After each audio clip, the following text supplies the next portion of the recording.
అట్లనే ఉంది అనేది కూడా అప్పట్లో ఉంది కదా. సో బేసికల్లీ క్లారిటీగా చెప్పండి. అయితే బిగ్ బాస్లో మీరు ఒకసారి మాట్లాడుతూ నాగార్జున గారితో ఆడవాళ్ళ తల కింద వేసి తొక్కుదును అదే నా ఇంట్లో ఆడవాళ్ళు అయితే అని సంథింగ్ కొన్ని మాట్లాడారు అప్పట్లో. బేసికల్లీ నెగిటివిటీ బాగా ఉంది అనేది కూడా సోషల్ మీడియాలో వస్తుంది. ఆ విషయంలో కూడా ఒక క్లారిటీ. మొన్న రిలీజ్ అయిన మీ సినిమా కూడా మంగపతి అనే క్యారెక్టర్ విషయంలో కూడా అది బాగా మీకు నచ్చింది. బట్ అది లేడీస్ యాక్సెప్ట్ చేయలేదు ఆ క్యారెక్టర్ని. జెంట్స్ చాలా వరకు మీకు మీ వైపు నిలబడితే లేడీస్ చాలామంది ఆ క్యారెక్టర్ మీద చాలా నెగిటివిటీతో ఉన్నారు. సో ఇదంతా కూడా అతని మనసులోంచి వచ్చింది అనేది కూడా వినిపిస్తుంది. ఈ విషయంలో ఒక క్లారిటీ. 100% ఎప్పుడు కూడా యాక్సెప్టెన్స్ ఉండదమ్మా. ఇక్కడ అభిప్రాయాలు మారుతూ ఉంటాయి. సిచ్యువేషన్ మారినప్పుడు ఆ మనిషిని మంచిగాను చూస్తారు, చెడుగాను చూస్తారు.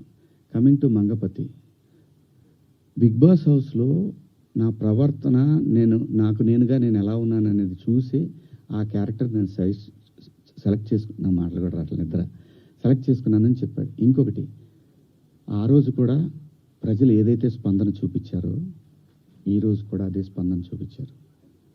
బిగ్ బాస్ హౌస్లో ముఖ్యంగా మా ప్రాంతంలో నాకు సగం వయసు అయిపోయిందమ్మా. 50 క్రాస్ అయ్యా. ఆ టైంలో మాకు ఊళ్ళలో ఎట్టుండేదంటే, ఏందరూ మాట్లాడి గొంతు మీద కాలిసి తొక్కుతానా ఇలా మాట్లాడతారు. ఆడపిల్లలు అని కూడా తప్పు చేస్తే ఖచ్చితంగా అంటారమ్మా. అమ్మ నాన్న అంటారు, బాబాయిలు అంటారు, మేనమామలు అంటారు.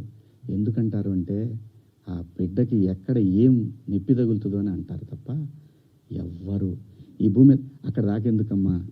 మనం డిస్కవరీ ఛానల్ చూస్తే పెంగ్విన్లు తిరుగుతూ ఉంటాయి. 1-2 పెంగ్విన్లు మాత్రం సపరేట్గా ఉంటాయి. రోజు చూపిస్తాడు టైం.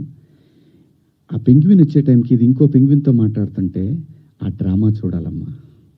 మనుషులకే కాదు, పొసెసివ్నెస్ జంతువుల్లో అది కూడా ఉంటుందమ్మా.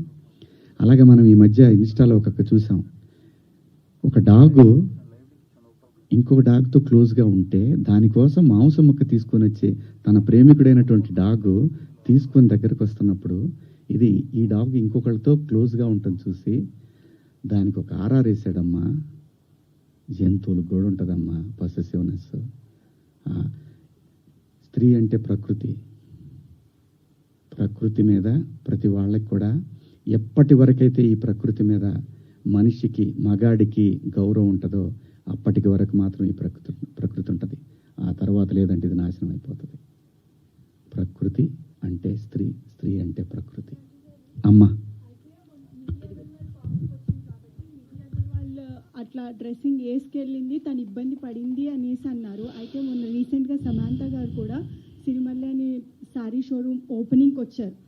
సేమ్ తనతో కూడా అలాగే జరిగింది. తను చాలా పాజిటివ్గా నవ్వుతూ వెళ్ళి ఓపిక్గా చాలా సేపటి వరకు. అక్కడ ఒక చిన్న అడ్వాంటేజ్ ఉందమ్మా. తర్వాత క్లిప్ చూశాను నేను, లక్కీలీ ఆవిడ శారీలో వచ్చింది. అదే ఎగ్జాక్ట్ నేను అదే చెప్తున్నా. అంటే డ్రెస్సింగ్ అని అన్నారు కాబట్టి నేను కూడా అది ఫేస్ చేసింది కదా తను. అమ్మా జెన్జీ ఉంటారమ్మా ప్రోగ్రాంలో, వాళ్ళకి తెలియదమ్మా. ఆర్టిస్టులు అంటే క్రేజీ ఉంటుంది, ఆర్టిస్టులు అంటే క్రేజ్ ఉంటుంది, టచ్ చేయాలనుకుంటారు.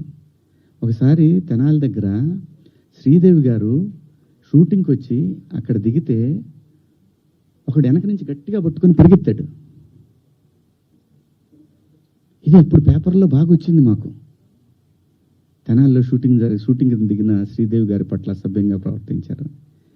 సినిమా పట్ల ప్రజలకి ఒక చిన్న తెలియని ఎక్కడో మా సొంతం అన్న ఫీలింగ్ ఉంటుంది కాబట్టి అలా జరుగుతుంది. అంతేగాని ఇక్కడ నేను సమంత గారిని తప్పు పట్టట్లేదు, నిధి అగర్వాల్ని తప్పు పట్టట్లేదు, నేను ఎవరిని తప్పు పట్టలే. మనమే కొంచెం జాగ్రత్తగా ఉంటే పోతే కదా అనే భావం తప్ప నాకేం లేదమ్మా.